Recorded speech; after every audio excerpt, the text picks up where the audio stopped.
Cloudcast Media.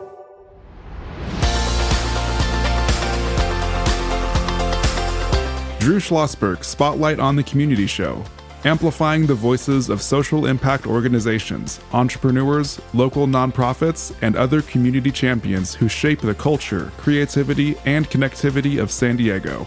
Brought to you by Mission Fed Credit Union, bringing good things to San Diego for over 60 years. Learn more about what is good for you and good for all by visiting www.missionfed.com. I'm Drew Schlosberg with Cloudcast Media, and warms my heart when I see my former colleague, his current colleague, I was some former colleague, are you kidding me? Dr. Francisco Escobedo. That name sounds familiar. He's been on the podcast a variety of times in his role as superintendent at the Chula Vista Elementary School District. Frankie has been known as one of the top leading superintendents for many, many moons. 3 times he's visited the White House. And we were very fortunate, Frankie, to work with you in the Classroom of the Future Foundation. As always, you don't age. That's not fair. How you been, my friend? I'm doing very well. Thank you for the invitation. Always a pleasure being with you. You're very, very cool. Joined by my guest co-host, Kristen Blake. She is a public relations and community affairs consultant. So you have a question for Dr. Escobedo? I do. And I'm so excited to learn more about you and your organization today. So on that note, you are currently working with Leading for Student Success, which is a part of Think Together. Could you share with us the mission of your organization? Oh, of course. Well, our mission really and our goal is to build a public education system which all students in California, particularly those who are historically under-resourced, graduate from high school, with all life options available. And so as part of Think Together, we're establishing a Superintendents Academy that will open up in October. We're going to pilot a cohort of aspiring superintendents, newly appointed superintendents, and experienced superintendents. And we've created 12 superintendent competencies. Really, the focus is to accelerate student outcomes and enhance the learning experience for all students. So the 12 competencies, are you getting together with a group of other superintendents, or there have been research for years on here are the 12 competencies of superintendents? How is that thing being fleshed out? Well, what we did, we analyzed the positive outlier districts, and we looked at what were common in these positive outliers. And California actually did a study back in 2019, namely I think it was called the Learning Policy Institute, led by Dr. Linda Hammond.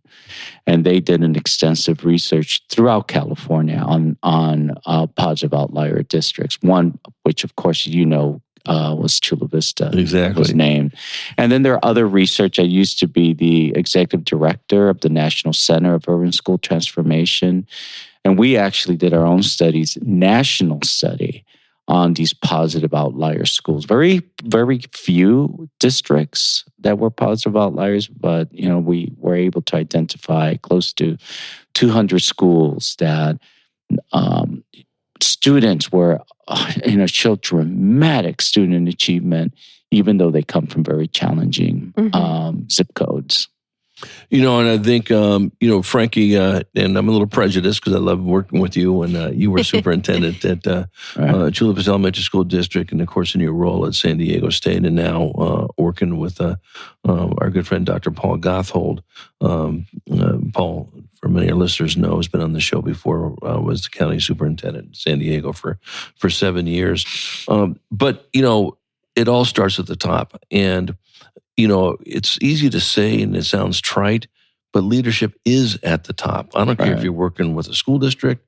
I experienced it at San Diego Union Tribune when we had a new CEO come in, and he just did an unbelievably good job of changing the culture. Exactly. But it's got to come from the top. Right. Talk about how important that is. Yeah. Oh, it's so important. And we, in our academy, we're able to look at 3 real core elements for what we call a transcendent leader. You have to have the skills. Obviously, you have to have the capacity understand ed code, understand the nuances of how to govern and lead a board and lead a district and understand the systems. You also have to have the heart. You have to have that passion that really you can bring groups together and energize and inspire others. You have to have that heart. And finally, and probably just as important as the other two skills, you have to have the will, which we identify as the courage to do the right things, no matter how much it can cost you politically, right? You have to have the courage to really focus on students first, because there's so many interests out there, right, that don't think about students. So we find that those are the three pillars in which our academy stands on, the skill, the will, and the heart. Yeah, and I want to really hit this one hard. As Frankie knows, I've been involved with the Classroom of the Future Foundation since it started, basically. I'm old. That's no skill set involved, for God's sake, as Frankie knows, since 1997. But the bottom line is, when you work with those courageous educators that are listening, going to go with, I know this is the right way we need to do this. The reason why Chula Vista Elementary School District was an outlier as a great school district, Kristen, is because they had a Frankie there. Now, Frankie's going to give all the success, and it's true, to his unbelievable lieutenants, the phenomenal teachers, that when you close that door for 182 days, they're facing all those students. There's no question that has something to do with it. But you need a leader that's going to be able to sit there and stand up to a board. And sometimes boards can be challenging, to say the least. As my good friend Tom Payson said, Tom was a longtime superintendent at San Diego Unified when I was there. Harvard educated, got hired by the Clinton administration to run. He was Assistant Secretary of Education. I always ask him when I saw him in city schools, "How you doing today?" He goes, "Drew, I got 3 votes." And so Frankie knows what I'm saying when I say exactly. But you have that. But talk about the courage and that has to come within you. I mean, not everybody has that, correct? Right. No, not everyone has that. I mean, it's difficult when you have a family, when you depend on a job, and knowing that in many ways you're year to year as an employee. You don't have a union or you don't have an association that protects your rights as a superintendent. So, yes, you have to be able to move if you need, but more importantly is, how do you inspire your board to follow you? How do you create an environment where you try to minimize the politics and you help your board work as a team? I've had 14 different board members in my 11 years as a superintendent. So I had a lot of interesting personalities come and leave, right? I've been very successful in coalescing the board, even though they all come from many backgrounds, desires. And I was able to really center them on what's the most important thing, that's student outcomes. And I was very connected to the city and because your community is not just the students that come in, right? It's the parents, the grandparents, the business, everyone. So as a superintendent, you really have to be the common thread that creates the tapestry for the whole community. And I think great leaders, great superintendents do that. We're talking with Dr. Francisco Escobedo. He's the VP for the Leading for Student Success, part of the Think Together program. We're going to be working with the Superintendent Academy and with those districts that may or may not need the help, but there are certain types of characteristics, and you identified 12, is that right? Right, 12 competencies. 12 competencies in this area. And I think, one of the things, Kristen, that is so important on this aspect of it is never losing the fact that it's the kids, that are coming through those doors for 182 days, or whatever the school year is these days, depending on what that is. And, making sure that they feel welcome. One of the things I love about the new county superintendent, Dr. Gloria Cereza, unbelievably the first female County superintendent. Right. It took 75 years for that. Are you kidding me? But and Gloria's really is something. Her whole focus, among other things, and yours was too, Frankie, is belonging. We want every one of those kids to feel that they belong. Talk about that.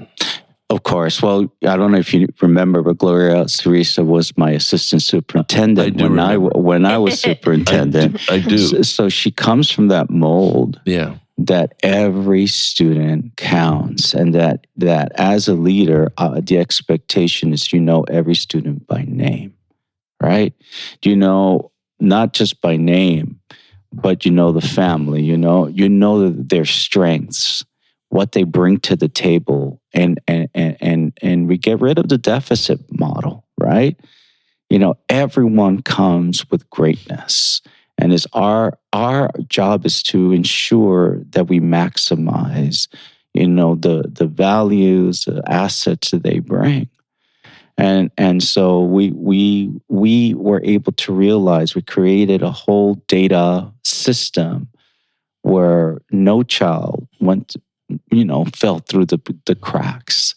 And we were able to almost create an individual educational plan for every single student. In fact, West Ed did a whole study on Chula Vista, and they entitled it, "They Know Each Child by Name." Well, one of the things, because you have to beat it out of Frankie to talk about all the great things he did at Chula Vista. And it's something that's near and dear to our heart, a Classroom of the Future Foundation, and ties into pathways and talks about student interest. They literally, with every single student, ask them what they're interested in. They take a survey, Holland, RISEC scores. You guys can look at that up. Listeners can go Google that. But what it is what are these kids interested in learning? And heaven forbid, we've known this since folks were walking upright. Kids, parents, anybody are going to excel when they focus on something they're interested in. Mm-hmm. And you can do it. Talk about all the great stations that you set up at Chula Vista. Oh, absolutely. So we created an environment that can maximize, again, the student's strength. So we wanted to find out basically, are they analytical thinkers? Are they more artistic? And then they were given a score, but they were given also opportunities. What type of jobs out there that exist now and may exist in the future that your strengths are connected to? And then it created a pathway. How many years will you have to go to school? How much will that cost you? What type of courses you need to take? So because students need to understand, one, what their strengths are, and two, how to get there. And then how to maximize it. And for some students, they have no idea the type of jobs that are out there. So we expose them to that. And then we offer hands-on experiences to those job sectors, whether it was going to the, Sweetwater plant or SCG&E. So they got to see real world type of environments, and it's amazing. It's like elevating that human spirit. Yes, how the smiles in their faces, just like the aspects. There's nothing more powerful than igniting a child's spirit. Well, yeah, and that's exactly what you did. And, Frankie, when we come back from break, I want to talk more about that. I want to see if one of those 12, competencies, whatever you're calling it, standards or so forth, the superintendents, involves a focus on college and career pathways, which hopefully there's something within that as well. And then what can we do to support what you and Paul are doing with this effort? Because what we want to do is follow this. It's relatively new. You're launching it in the fall. Mm-hmm. And if you're willing, have you guys come on periodically, maybe once a quarter. And this is what we've been doing because it starts with the superintendent and so forth. When we return with Dr. Francisco Escobedo, he is a vice president of Leading for Student Success, part of Think Together. I'm Drew Schlosberg. You're listening to an audition of Drew Schlosberg Spotlight on the Community Show. We are the nation's longest running community podcast. We're now in our 19th year, brought to you by Mission Fed Credit Union, 6 decades of doing great things in San Diego County. Focus on the food insecurity, art, homelessness, Alzheimer's, you name it, they're with you shoulder to shoulder, joined by my guest co-host, Kristen Blake. We will be right back. When you do your banking with Mission Fed, you get great rates on auto and home loans. That's good for you, but something good also happens for a lot of other people. We're not for profit, so we put money back into the community to help lots of great nonprofits to keep San Diego strong. So you're not just getting something good, you're doing something good. Come to Mission Fed. It's banking that's good for all. Brand amplification is the DNA of Cloudcast Media, and our code is the powerful blending of sound, voice, and storytelling to lift local brands and their communities. Whether it is our Brandcast, Schoolcast, or Causecast platforms, the unifying ethos is all about this community, the one you call home. If you dare to dream and want to explore the brand amplification of Cloudcast, a national leader in local podcasting and other Winfluence strategies, please visit us at cloudcast.us.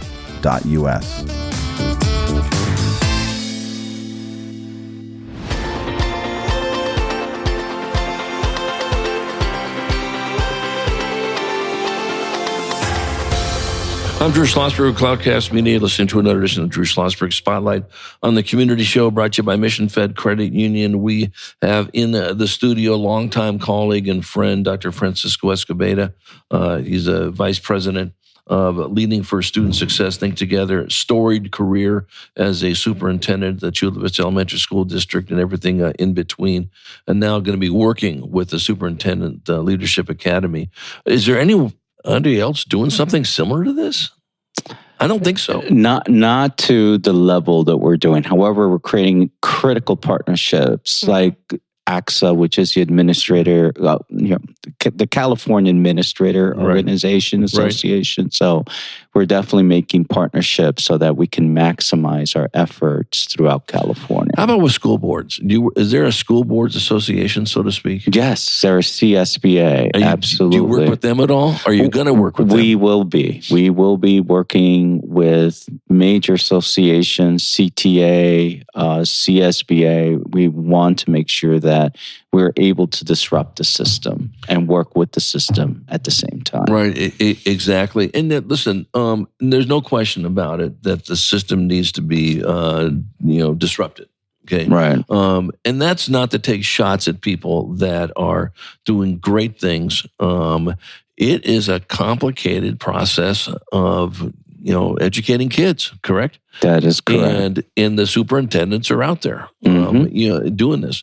What is the lifespan of a superintendent? And I know it varies. Some are 3 years and some are longer. Yeah, actually, since the pandemic, that it used to be 3 to 4 years. Right. Now it's 1 to 2 years. Oh, wow. Is that right? It is. Yeah. It's just incredible how that time span has decreased. Part of it is retirement. Okay. There's been a lot of superintendents that have decided this political onslaught is too much for me. I need to leave. But then part of it is also the polarization, the political polarization that's now really affecting many of our board meetings, and it's created almost an untenable working environment for superintendents. So what we're here is to build them, take hold of those environments and really try to transform them to focus on students, really. So spot on. This is why we're going to be with you shoulder to shoulder. Christine may have heard me say in one of the other shows, and Frankie knows this, this is a joint effort of the Classroom of the Future Foundation, Center for Educational Innovation, and Cloudcast Media.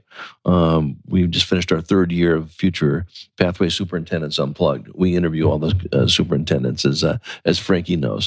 And so, his predecessor has been, interviewed and so forth, because we want them to have a voice. We want them to talk about the 4 billion good things that are going on in the schools, and they certainly are. I love the fact that you guys are not shying away from, some of the political, waves And the bottom line is, if you're doing that, you're getting away from what you are hired to do, and that is to be an advocate and educate kids, right? In that aspect of it. How many, you work with any politicians at all that are in your camp? Hopefully a ton are. Well, I'm fortunate enough. I'm also a member of the State Board of Education in California. Yeah. So I connect very well on both sides of the aisle. You know, it's really amazing. And when you talk about students, it's a lot of commonalities, right? And so I definitely know, obviously Senator Vargas and many of our assembly people and Senator Jones and Brian Jones, and I'm able to have that communication from both sides of the aisle, and I go to Sacramento at least once every month or every other month, and we have good discussions, and we create policy really to shift the system, and I believe there are possible great inroads that we're establishing. Well, where there needs to be. Yes, exactly. There needs to be, or else, there's going to be possibly some really dire outcomes with it. How will you, and I know you're just getting started on this, how are you and Paul going to say, we are successful? Is it going to be, obviously you're just getting started, working with this academy, but what are you going to look at as some of your success down the road? I would say that we're looking at a couple of metrics. One is we want to develop great superintendents, and we would like, out of the 1,000 districts, well, there's exactly almost 1,000 districts in California, we would want 250 of them to have come through our academy. Wow, 1/4. 1/4. Well, do you have a time frame on that? By 2030. Nice. Okay. By 2030, we want to establish that. A lot of work 5 years. to do. 5 years. Yeah. Exactly. So who else are you working with? You got Paul, they got you, you got... we have Dr. Judy White. I was going to say Judy White. Amazing, fabulous leader who's done great work in the district as well as county level. Right. Well, and again, it was always an interest to me, getting back to the comment that Superintendent Payson said when they said, Drew, I have 3 votes, right? You can have the greatest superintendent, the most innovative superintendent, the one that has the effective domain, and that is loves people, loves students, and the most important, which made you real successful without trying to patronize you, is you believed every single one of those Chula Vista Elementary School students can succeed. You didn't care what background they came from, what innovations they might have had. Every one of them can succeed. You get a superintendent that does that, but runs into a recalcitrant school board. How do you deal with that? You really got to know each board member individually and connect with them and be an influencer and guide them. And, you did. And I did. 14 board members, right? Yep. 14 different board members. Over the years. And you have to be a master in communication. Yes. You have to be a master in critical communications, right? And being able to creating an environment where, I will hear your point of view, but I'm not going to agree with you. That's the problem. They want to be yes people with their board. You cannot do that. You're setting up a wrong expectation because then when they disagree, they go, I thought you agreed to this. Well, I really didn't mean it. What do you mean you didn't mean it? You should have told me that back then. Right. Listen, Frankie, I could have this conversation for another 17 hours to your detriment. But one of the ones, and I worked really closely with Alan Burson. Kristen Allen was a superintendent at San Diego Unified during 1998 for quite a few years. The first non-educator superintendent in the school district, and San Diego Unified probably still is the 8th largest district in the country, give or take, right, Frankie? But Alan was the U.S. attorney. He was the border czar. And so they wanted to shift and said, maybe we'll have somebody who's a non-educator lead it. And he had some great ideas, okay? But, he had some ideas that didn't quite work as well with the blueprint for success. But my point is, in this, you got to have someone that knows how to communicate to the media as well. Right. Is that stressed at all in your 12 attributes, so to speak? Oh, absolutely. Communication is a central point, and how to connect with the media, how to establish relationships with them. Mm-hmm. Because it's not just the whole aspect of communication, which is very important, but the relationships also is just as important. I had great relationships with my newspaper, UT, Star News, probably, and Star News, exactly, and some of the local TV networks as well. Right. We would actually invite them. Hey, we're going to cover this. We were very proactive in our communication. Hey, this is happening. We're going to have this bond. You're definitely invited. Yes, we're having these labor issues, and this is what we would like to do. And by the way, the board is going to be deciding on this. So they appreciated the heads up, and many times they would call me, hey, we have this timeline, right? Yes. and I will do whatever it took for me to meet their timelines. And they appreciate that. The relationship, lots of relationship building and trust too, exactly, right? And listening. Yeah. No, that's great. Well, Frankie, listen, we're just getting started with you folks and Leading for Student Success. Promise me you and Paul or Judy or whomever will come on once more before the end of the school year and talk about some of the other things we didn't address, because we want to do this with you shoulder to shoulder. What you're doing is going to transform what's going to go on in our schools, certainly in California, but moving forward. And you're the right guy to do it. I say that unabashedly. And I'm going to look forward to following this whole path as you get started. Oh, well, thank you for having me here. I appreciate both of you spending time to highlight many of the great things that are happening in this community. So I appreciate what you do for us. Well, I appreciate that as well, and we'll look forward to having you come back on sooner than later, Frankie. Thank you. Thanks, Talking to Dr. Francisco Escobedo, retired school superintendent, Chula Vista Elementary School District, now vice president of Leading for Student Success. It's going to be a group working with a student Superintendent Leadership Academy. So needed, so wonderful. We're going to look forward to seeing their progress. I'm Drew Schlosberg of Cloudcast Media. I've been listening to another edition of Drew Schlosberg's Spotlight on the Community Show. We are the nation's longest running community podcast in our 19th year, brought to you by Mission Fed Credit Union. 6 decades of doing great things for folks living in San Diego County, whether it's food insecurity, it's Alzheimer's, it's art, you name it, they're involved. Thank you so much, Kristen Blake, for being my guest co-host. She's a PR and community affairs consultant. And to our listeners, we hope you enjoyed the interview.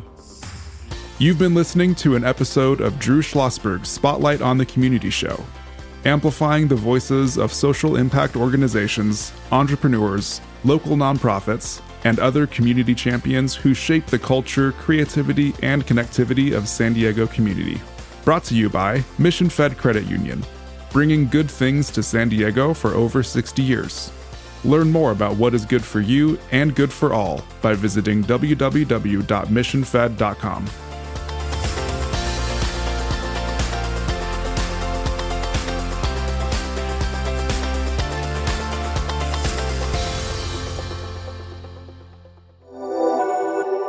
Cloudcast Media.